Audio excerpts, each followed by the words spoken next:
Assalamualaikum warahmatullahi wabarakatuh. Waalaikumsalam warahmatullahi wabarakatuh. Alhamdulillah wassalatu wassalamu ala Rasulillah wa ala alihi wa sahbihi wa man wala. Sahabat sekalian, di kesempatan kali ini kita akan ngaji urip ya. Ngaji urip itu artinya mengambil suatu pelajaran daripada hikmah kehidupan ya. Jadi terutama adalah dari ujian-ujian yang Allah Subhanahu wa taala berikan kepada sebagian manusia ya, yang memang sudah menjadi suatu keniscayaan hidup itu adalah pasti ada ujiannya. Allah Subhanahu wa taala pun bersumpah di dalam Al-Qur'an dalam surah Al-Baqarah ayat 155, "Walanabluwannakum bisyai'im minal khaufi wal ju' wa naqsim minal amwali wal anfusi wath thamarat wa basyiris sabirin." Dan kami Allah Subhanahu wa taala pasti akan menguji kalian dengan sedikit khauf, rasa takut, wal ju', kelaparan, wa naqsim minal amwal, yaitu kekurangan harta, wal anfus, dengan kematian jiwa yang diambil oleh Allah, wath thamarat, kurangnya buah-buahan, wa basyiris sabirin, tapi Allah sampaikan, berikan garansi kalau kamu sabar dengan ujian Allah Subhanahu wa taala tersebut, engkau akan mendapatkan kabar gembira dari Allah Subhanahu wa taala. Baik, angel daripada kisah tentang orang-orang yang diuji oleh Allah Subhanahu wa taala di sini kita ambil dari angel orang-orang yang Allah uji dengan masalah kesehatan, Ustaz ya. Di samping saya ada Ustaz Fauzi. Assalamualaikum Ustaz. Assalamualaikum. Sehat ya? Alhamdulillah. Alhamdulillah, luar biasa. Lihat aja antum membuat iman bertambah. Semoga kita sama-sama Amin. ditambah imannya oleh Allah. Sahabat saya Ustadz Fauzi ini beliau, karena memang beliau aktivitasnya hari-hari adalah di Rumah Sakit Muhammadiyah sebagai binroh. Tentu di antara kewajibannya adalah atau tugasnya adalah berkunjung ke pasien ya Ustadz ya, satu persatu. Di situ beliau memberikan treatment tentang keislaman, tentang ibadah dan sebagainya.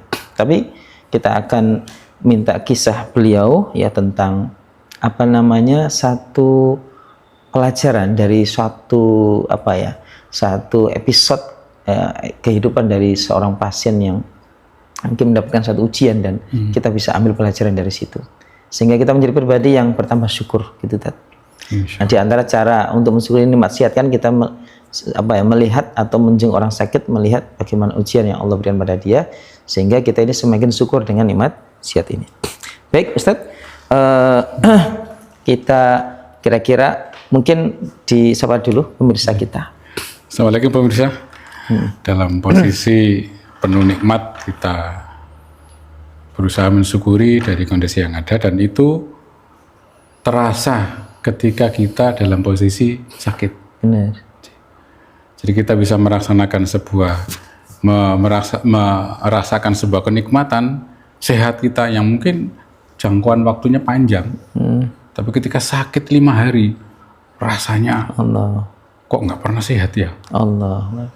Dari situ kemudian kita bisa menilai betapa nikmat sehat yang selama ini diberi Allah, sebuah nikmat yang sangat besar, dan kemudian kita lazim mensyukurinya, menjadikan kesehatan itu sebagai bentuk ibadah dan ketaatan yang sempurna kepada Allah Subhanahu wa taala. Ustadz, kira-kira episode ujian orang yang Allah Subhanahu wa taala uji dengan sakit yang bisa kita ambil pelajaran ini seperti apa Ustadz? Iya. Begini Ustaz, beberapa waktu kemarin, agak lama dikit, itu kita dalam posisi berkunjung ke ruang HD itu apa itu? Hemodialisa. Ya. Cuci darah yang di sana para pasien itu sudah rutin. Jadi sepekan itu 2 kali cuci darah. Masya Allah. Kalau hari Senin cuci darah, mungkin berikutnya hari Kamis, atau ketika hari Rabu cuci darah, hari berikutnya dalam pekan itu adalah hari Sabtu. Nah, ada yang menarik ketika pas saya berjumpa dengan seorang pasien. Ya maaf sebut saja dia dari daerah dekat Lamongan. Kalau enggak menjadi sesuatu ya, dari Bojonegoro. Oh gitu, di Bojonegoro. Ya tidak kita sebutkan Iya, daerahnya dan namanya insya Allah kita samarkan karena ini privasi dari pasien. Yang karena yang kita ambil kan pelajaran Ya, kita hidupnya. ambil pelajarannya. Hidupnya. Oke. Pasien dari Bojonegoro ini statusnya laki-laki, Ustaz. Laki-laki berkeluarga. Laki-laki berkeluarga, posisi berkeluarganya dalam posisi belum lama. Oh, belum punya anak berarti ya? Ya, sudah punya anak, dua kan, Dua, insya Allah. ya. Dalam Masih fresh lah ya? Masih fresh nih. Posisi rumah tangga baru katakannya, rumah tangga baru yang notabene-nya istri kerjanya di Jakarta tuh. Allah. Sementara yang laki-laki itu kerja atau aktivitasnya di daerah sendiri di Bojonegoro dengan 2 anak. Sehingga praktis kehidupan mereka mungkin sebulan sekali istrinya pulang bertemu dengan suaminya, anak-anaknya dan sebagainya. Masya Allah. Ya cukup berat juga ya. Nah dalam posisi itu sang suami mendapatkan sebuah ujian.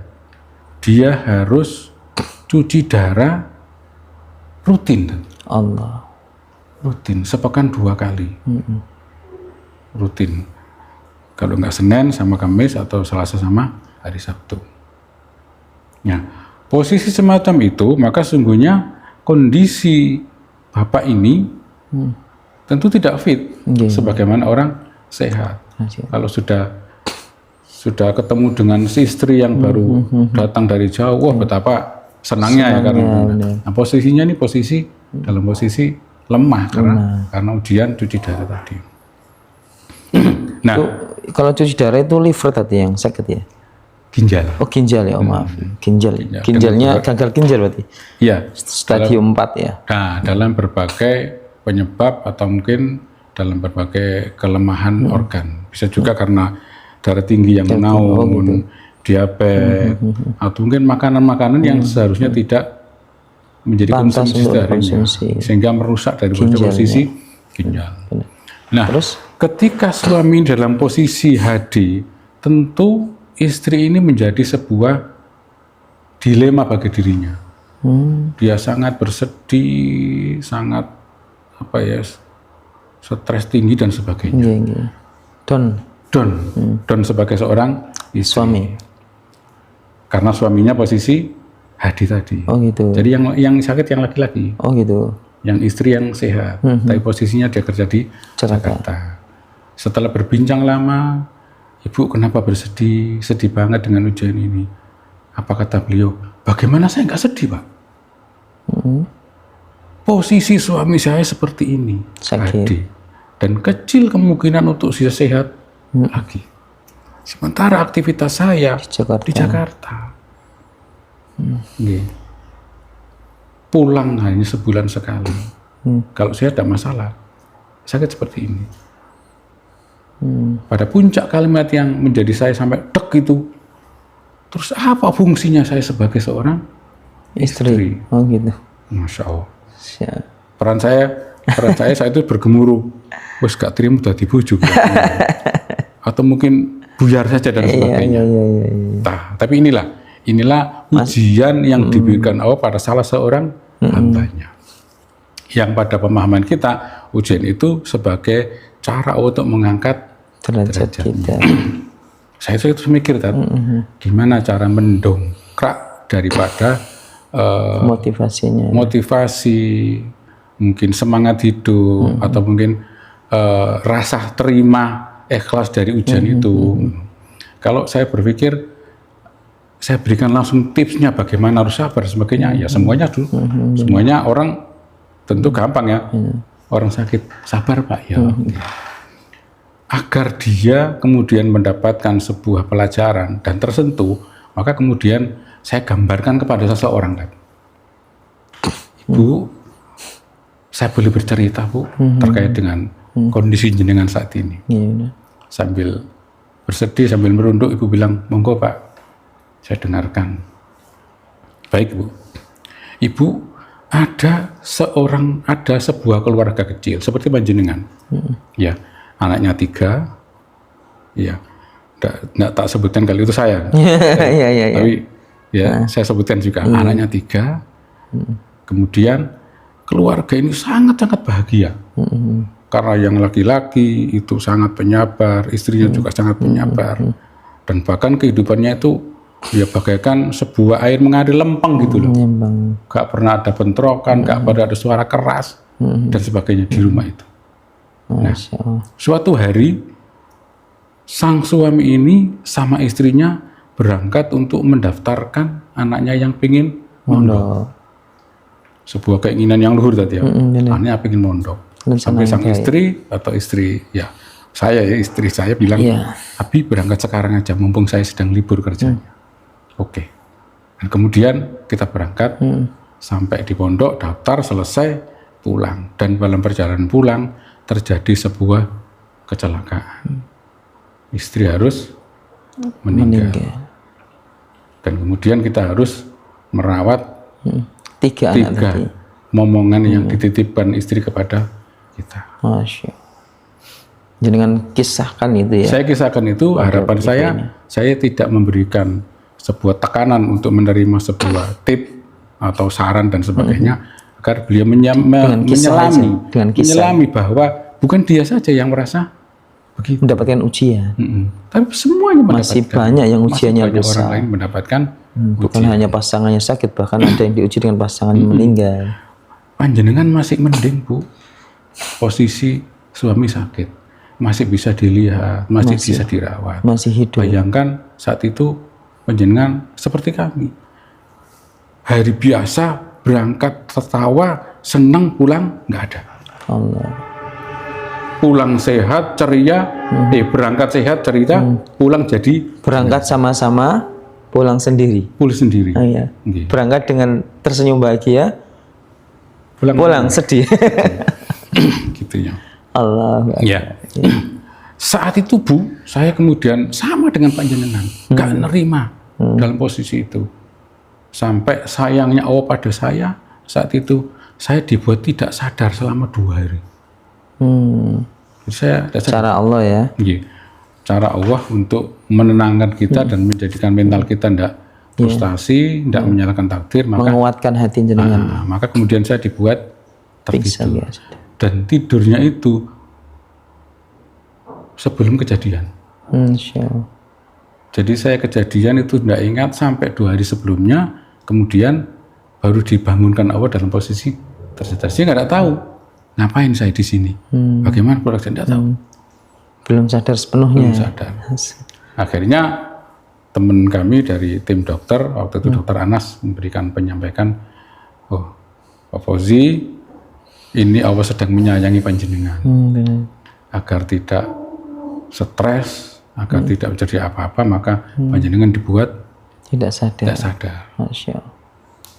Saya sampaikan kepada beliau saat itu, ya kalau saya dibuat sadar, mungkin saya bukan stres, Dos. Kenapa? Gila. Tapi itulah sayangnya pada kita. Benar, ya Allah. Ibu, saat itu saya juga sama dengan panjenengan, keluh dan sebagainya. Tapi kemudian kita refleks kembali, apa sih tujuan hidup saya? Tujuan hidup saya adalah beribadah. Maka kemudian saya mengingat kembali, oh istri saya sudah berbuat baik dan sebagainya. Sekarang sudah dipanggil sama Allah SWT. Maka tekad saya harus berbuat baik sehingga saya nanti kembali berjumpa dengan dia di akhirat, di surga. Ada harapan yang tinggi. Sehingga kemudian di sana tidak menjadi sebuah frustasi berhenti beribadah, tapi saya malah harus kemudian meningkatkan tingkat ibadah saya supaya nanti sama-sama berjumpa di surga. Kalau kemudian ini menjadi sebuah target bagi kehidupan ini hanya sebagai kebahagiaan di dunia, yakin saya akan frustasi, stres, depresi. Ini adalah sarana dari Allah SWT untuk menjembatani saya agar punya amalan khusus nanti bisa menjadi tiket khusus di surga. Masya Allah, luar biasa. Setelah itu responnya gimana? Nah, dari situ responnya ibu ini kemudian diem. Maka ibu saya sampaikan, bertekadlah. Ini adalah sebuah saran Allah untuk menjadikan jenengan lebih mulia. Karena semua manusia itu dalam posisi diuji dalam hidupnya, sebagaimana jenengan sampaikan di ayat tadi ya, Al-Baqarah 155 tadi. Diuji dengan kemiskinan, kekurangan, kematian dan sebagainya. Tapi itu sebuah cara Allah untuk meningkatkan grade kita di hadapan Allah SWT. Maka ketika kita berbicara dalam posisi ini, kok ini menjadikan sebuah frustasi penjenengan atau saya pada posisi itu, yakin kemudian nggak akan melanjutkan hidup kok. Untuk apa hidup kok nggak ada gunanya, nggak ada istrinya, nggak ada bahagia dan sebagainya. Tapi ini menjadikan sebuah tekad kita, kemudian bagaimana kita kemudian malah menjadikan ini sebuah jembatan kita untuk meningkatkan grade di hadapan Allah SWT. Saat itu kemudian ibunya menangis. Menangis. Maka saya sampaikan, Bu, yuk jadikan ini sebagai sarana panjenengan untuk derajat yang tinggi di hadapan Allah Subhanahu wa Ta'ala. Sebab kalau panjenengan hanya mengejar keduniawan untuk bahagia bersama suami, yakin frustasi. Tapi ketika kita menghadapi ini dengan sebuah pemahaman ini adalah sarana Allah untuk meningkatkan derajat kita, maka kita akan sabar, ikhlas, dan bahkan bersemangat untuk meraih yang lebih baik. Kebahagiaan dunia itu fata morgana. Iya. Betul.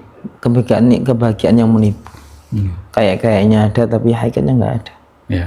Dan kalau kita mematok kebahagiaan itu hanya ada di dunia, yang kita akan kecewa. Ya kan, ya. Karena tadi itu sifatnya dunia sementara, singgah dan sebagainya. Ya. Dan yang kita anggap baik belum tentu baik juga menurut Allah Subhanahu wa Ta'ala. Masya Allah, luar biasa.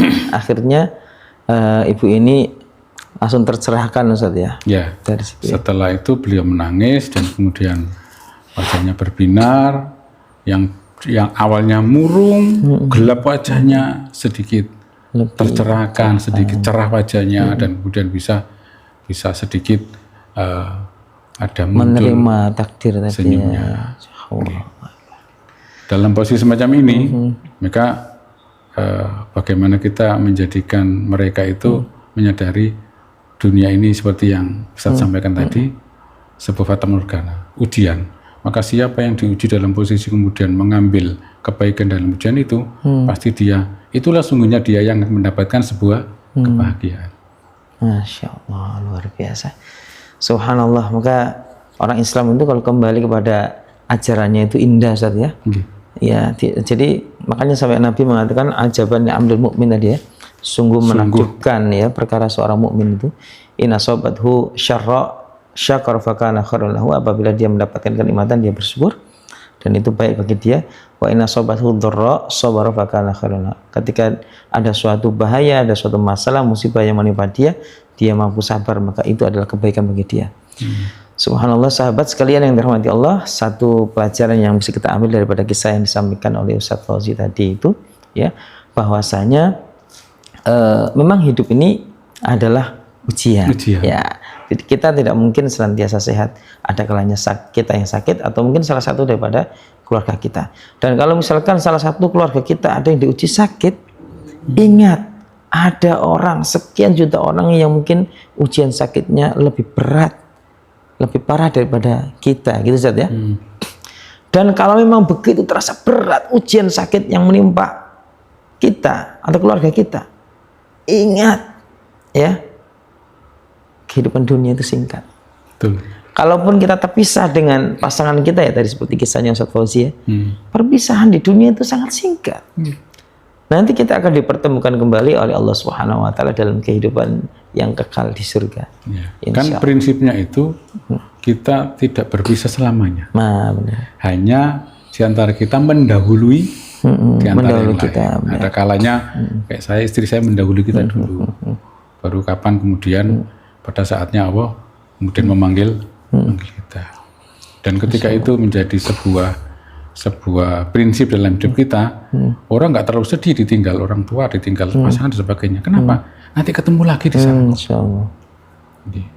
Dan juga sering kita sampaikan kepada keluarga yang ditinggal ayahnya, ditinggal ibunya, ditinggal istrinya di ruang jenazah, ketika memberikan motivasi, Bapak Ibu jangan bersedih terlalu. Boleh sedih, tapi jangan bersedih terlalu. Kenapa? Karena panjenengan tidak berpisah selamanya kok. Nanti jenengan akan ketemu di surga. Atau bahkan seorang bapak, seorang ibu yang ditinggal anaknya, bayi meninggal. Betapa sedihnya ya. Belum punya anak, lahir satu bayi, mungil, Allah takdirkan dipanggil, meninggal. Betapa sedihnya dan sebagainya. Saya sampaikan bapak atau ibunya kepada keluarga, bapak ibu jangan khawatir. Jenengan nggak lama kok nanti berpisah dengan sang buah hati. Bahkan sang buah hati nanti akan menunggu panjenengan di pintu surga. Maka jangan sia-siakan tunggunya anak panjenengan. Jangan bikin dia lama menunggu karena kita masuk neraka. Betapa sedihnya, betapa susahnya kalau anak itu menunggu sementara kita diuji di neraka sekian ratus tahun. Kasihan nunggu di depan pintu surga ya. Maka dari itu berbuat baiklah, tingkatkan amal ibadah sehingga nanti jenengan tidak perlu masuk neraka, langsung segera ketemu dengan anak di pintu surga. Dan tidak akan bertemu Bu, diajak masuk surga Bu. Seneng Bu. Baru bisa tertawa. Masya Allah. Luar biasa ya. Allah tidak menjadikan sia-sia seluruh amal yang kita perbuat. Bahagia itu tidak hanya di dunia, tapi bahagia yang paling sejati adalah nanti bahagia di surga di akhirat.